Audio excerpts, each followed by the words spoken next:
So there's a meme about the timeline of intersectional incremental change. It goes from "it's not happening" to Bernie Sanders' very proud, breadline endorsing declaration, "it's a good thing."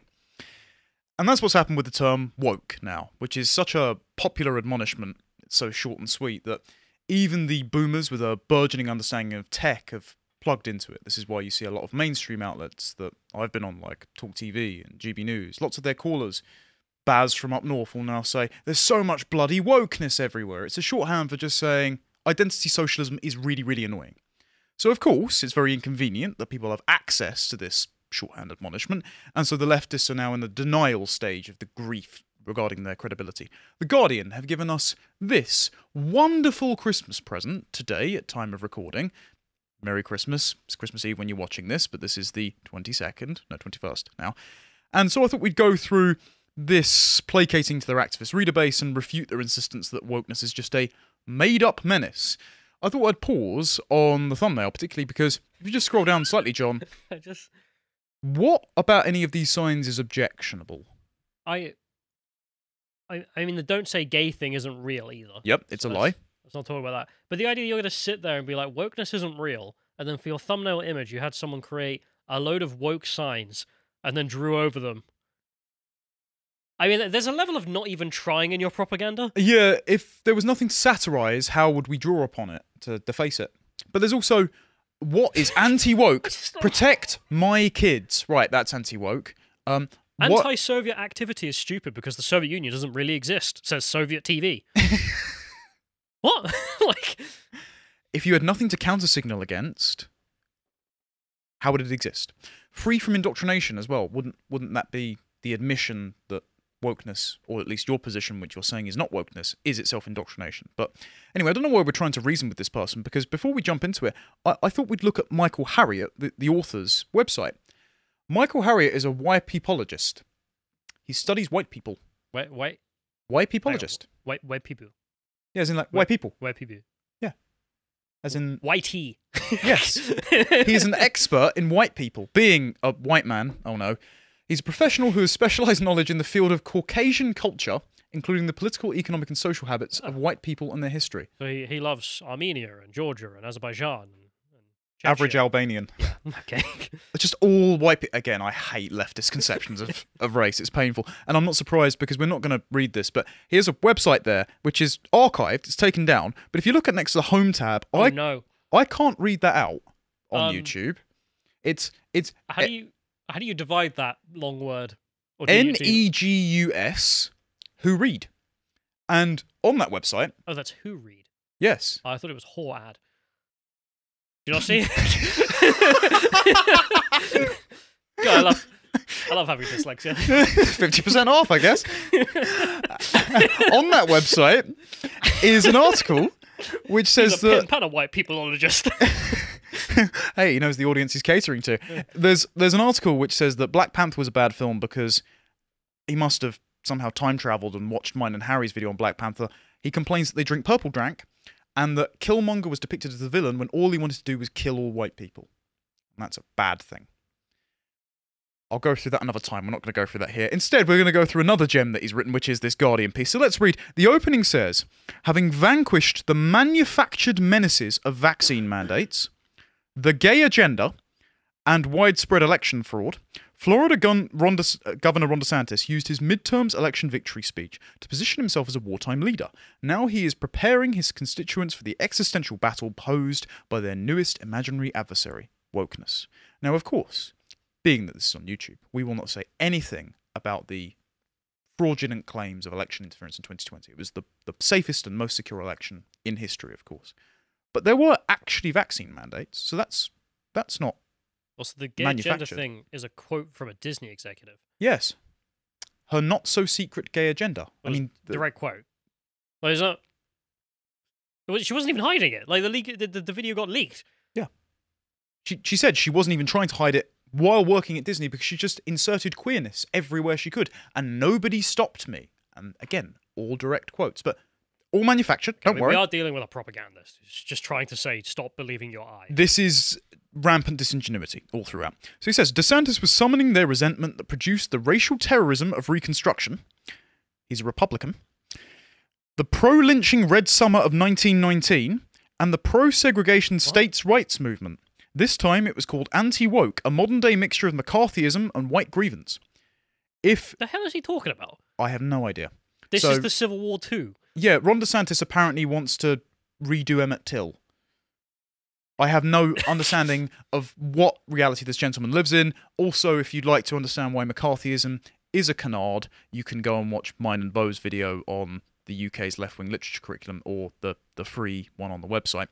So, we continue. In 2021, the right became increasingly irate at what it described as wokeness, but which tended to mean any attempt to engage in civil rights or social justice. The fact that you've put social justice in there is obviously the admission that it's not actual justice, as in each person getting what they deserve, but my group gets Gibbs. So thank you for the mask off moment. Each group gets what it deserves, and in which case, what do white people deserve? Death if you're your average Black Panther fan. And then you are, you know, put any other category in there, and you realize, oh god, I do not want to be in the room when this is discussed. You saying you don't like Kanye West, Callum? Uh, In 2022, anti-woke became an ideology in itself. And no, it's just leave us alone and stop trying to involuntarily politicize me, but there you go. An attempt for the right to rebrand bigotry as a resistance movement. oh, for God's sakes! I mean, it's just like saying anti-communism is an ideology. No, No, it's a coalition of people who hate you. yeah, you broke into my house and tried to steal my stuff. Anti-burglarism is an ideology. He then commences with a schizophrenic list of co-conspirators. So he says, Tucker Carlson, Fox News' most celebrated anti-woke host, has informed his audience that everything from Black Lives Matter to brown M&Ms are purveyors of evil wokeism. I mean, BLM literally did say they're trained organisers, trained Marxists who want to abolish the nuclear family, but moving on. Steve Bannon, Vivek Ramaswamy, apologise for butchering your name, Toby Neugebauer, and Elon Musk has also signed up when he took over and torpedoed Twitter, which is now more profitable than before, declaring the woke mind virus is either defeated or nothing else matters. And the movement has found an ally in Piers Morgan, who rails against Meghan's woke war. Try not to throw your back out with that stretch right there. I mean, Piers Morgan literally supported BLM and vaccine mandates. So, good luck next time. These men are united in their crusade against consciousness. What? I think he's talking about race consciousness. Yeah, This is the term they use in the critical race theory text that Carl has made us all read. but they're clearly not in a crusade against consciousness, because if anything, you'd be asserting that they'd be trying to enforce a false consciousness. So, okay. They say they are serving a patriotic ideology that would deliver America from the scourge of black history, capital B black, diversity, equity, inclusion, trans rights, homosexuality, and women choosing what to do with their own bodies. I endorse you do not consult what the black community think of trans and gay people, because you may find some conflicts within your intersectional stack. Just as conservatives managed to turn terms like political correctness, family values, and religious liberty into bludgeons which they can beat back the spectre of equality, Good job. those famous founding fathers who were against equality, who wrote about the term religious liberty in the 1700s, yes, they successfully redefined Also, wokeness. Just everything is backwards again. It's like these people turn up who'd insist that the family needs to be destroyed because it's not conclusive to communism. Religious liberty needs to die because religion is backwards, not The useful opiate for of the communism. masses. Yeah, blah blah blah blah blah. And he's like, "Wow, you guys are using these things to bludgeon us." It's like, "Yeah, well, you turned up on the doorstep." Yeah, it's just self-defense. They're turning wokeness into a pejorative that's synonymous with the demise of everything good and white about America. It's a neat trick, but it's nothing new. So he gives us the history of woke here. Staying woke is predicated on a maxim so common in black America that the New York Times once simply called it part of the Negro idiom. That's his words, not mine. The first documented use of the phrase stay woke occurred in 1938 when Huddy Leadbelly Ledbetter ended a song about 9 black men by advertising black people traveling through Alabama to stay woke, keep your eyes open. I assume that's why Childish Gambino used the line in Redbone. But as you said before, Callum, in other segments, I thought the contemporary use was by 4chan white supremacists who thought that you need to stay woke to the JQ. Yeah, I'm pretty sure actually. Like this may have been bubbling through left-wing circles for ages, but the big boost in my memory of where it was used when the internet age began was definitely white supremacists using it. Right. So again, Average Kanye West fan. When Martin Luther King stood before Morehouse College's graduating class to deliver the first address of an address which would serve as his go-to speech for the rest of his life, he knew he was becoming a pariah. By 2nd of June 1959, the US government had already started a program aimed at maintaining the existing social order by neutralizing individuals perceived as threats. Long before King warned the students against complacency and racial backlash, the FBI had created what Senate Intelligence Report referred to as labels without meaning that would eventually convince white Americans that King was an anti-American Marxist hell-bent on destroying their beloved country. On that day, King debuted his Remaining Awake speech, explaining there'd be nothing more tragic during this period of social change than to allow our mental and moral attitudes to sleep while this tremendous social change takes place. So he's obviously trying to co-opt what are symbols to centrists of a refutation of the critical race theory perspective, the content of character over colour of skin argument. Now, as Harry will be doing in the future, there will be a live stream on why MLK was bankrolled by communists, succeeded by communists like Angela Davis, got much more persuaded into socialism and violent tactics as he went on before he was definitely not assassinated by the CIA, and had more than a few personal problems like being an accomplice to rape. But the non-objectionable speech of I Have a Dream is still very good. It's just given by a very flawed man. They're trying to co-opt it when they openly refute it in their critical race theory textbooks, which is nuts. Yeah, it's like the opening line.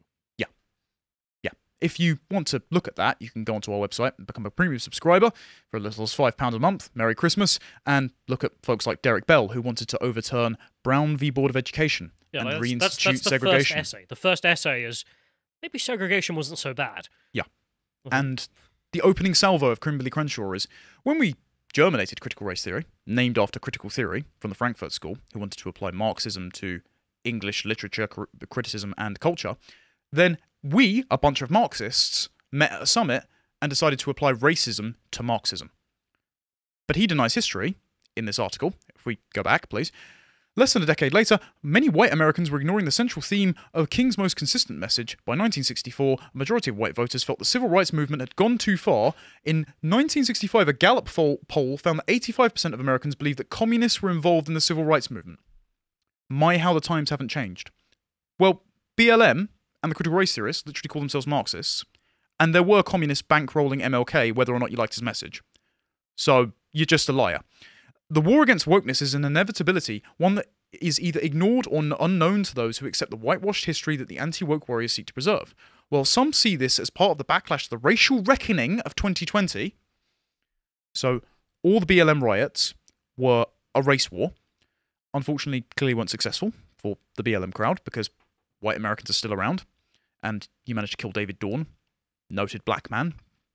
Wonderful. He was a white man. No, he was white. Oh, he was a police internally officer. white. Yes, He might have of had course. brown skin, but that doesn't matter. Yes, David Dorn, the black face of police brutality. Go to hell.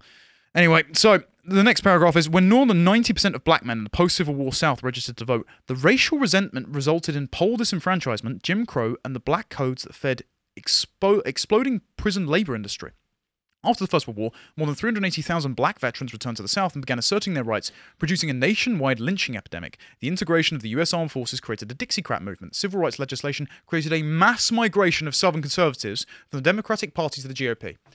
I decided to read that out because I'm really bored by this. Because again, even if you oppose the civil rights legislation's ability to circumvent the Constitution and lead to really bad legislation from here on out, it's just untrue that a bunch of racist Democrats came over to the Republican Party in the 60s. The Great Switch is bollocks, as dictated by PolitiFact, who aren't too keen on the Republicans, which say the Civil Rights Act, best known for barring discrimination in public accommodations, passed the House on February 10th, 1964, by a margin of 290 to 130. When broken down by party, 61% of Democrats voted for the bill, and a full 80% of Republicans voted for the bill.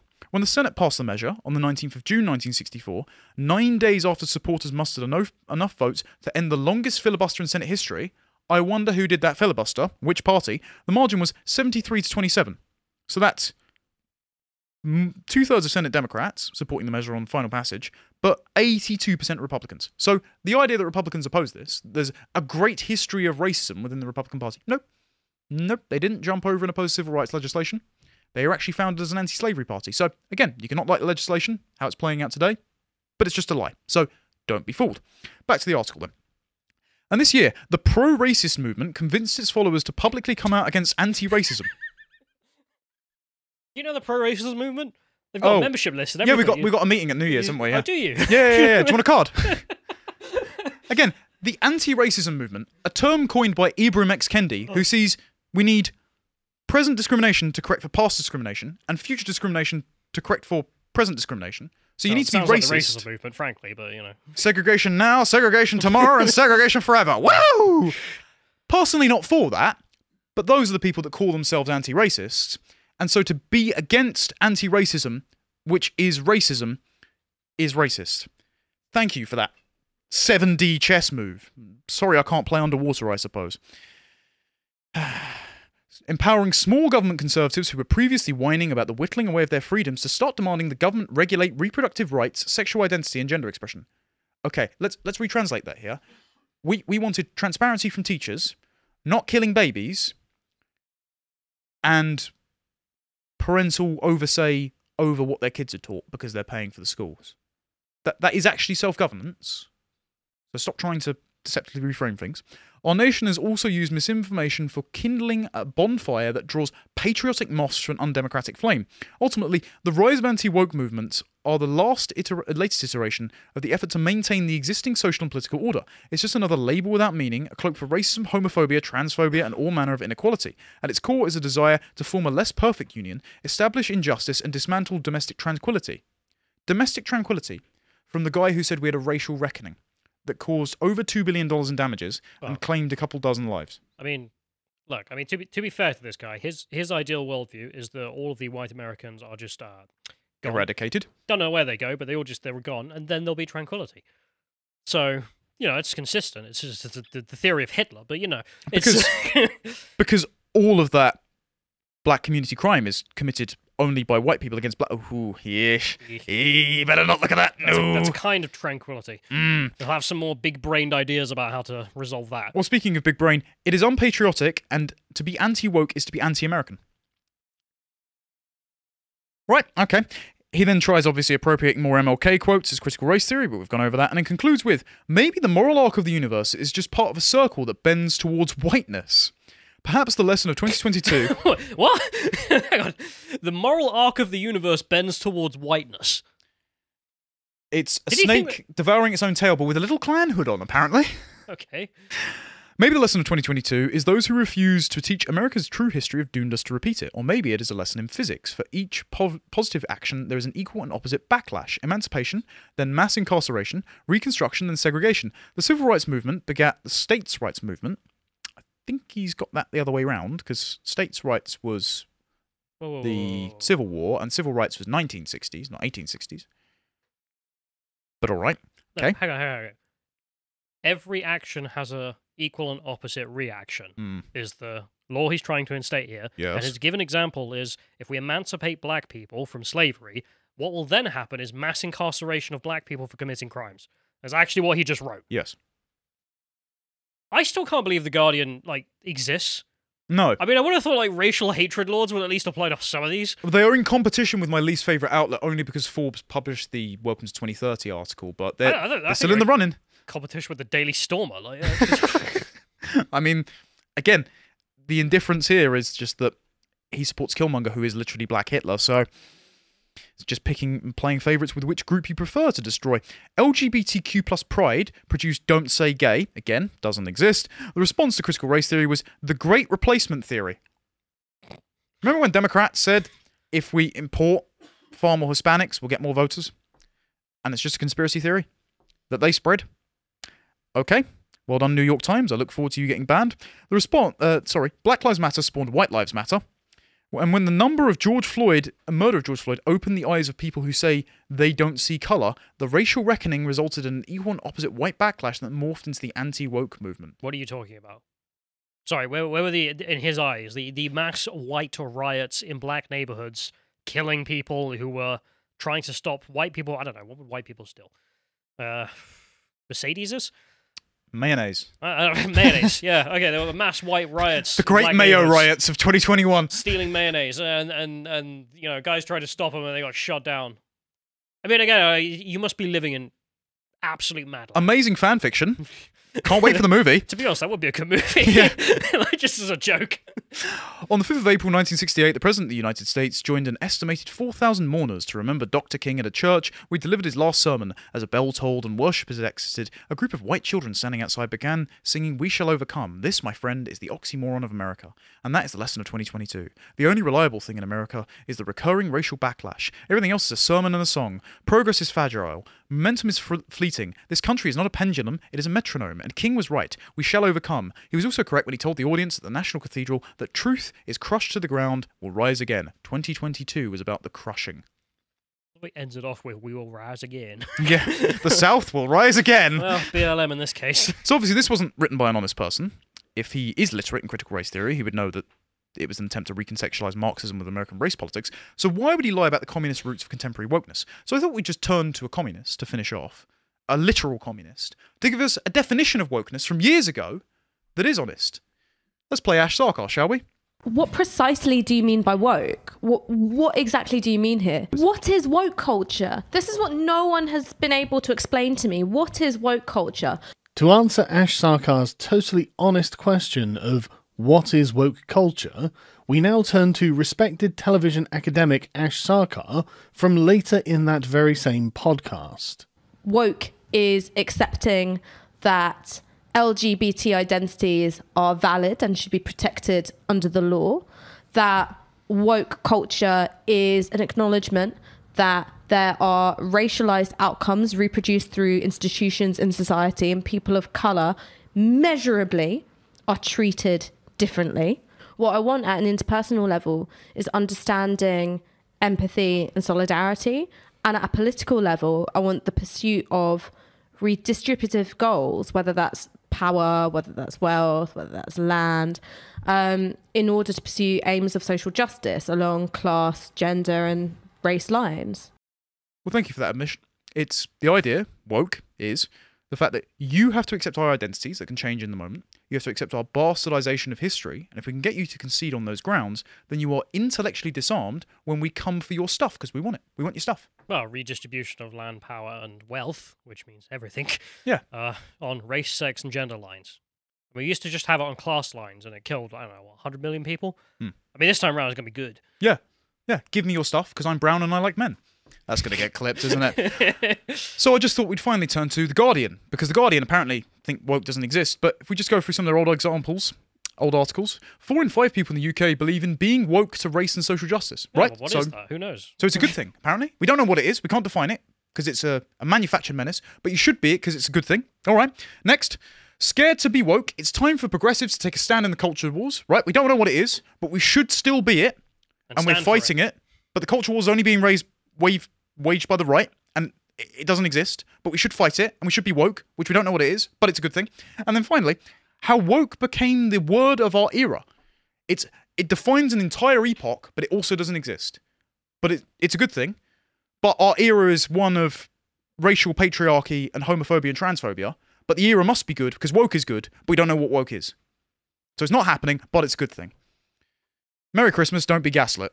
Thanks for watching that segment from the podcast Lotus Eaters. I hope you're having a very jolly time right now. If you enjoyed that and want to find more, you can become a member at our website, Lotus Eaters, for as little as £5 per month. And that will get you access to all of our premium content, including this recent contemplations that Josh and I did, where we were discussing how accurate stereotypes are. And if you'd like to follow me on social media, can you find me at Getter, at Harry Lotus Eater. Thank you and take care.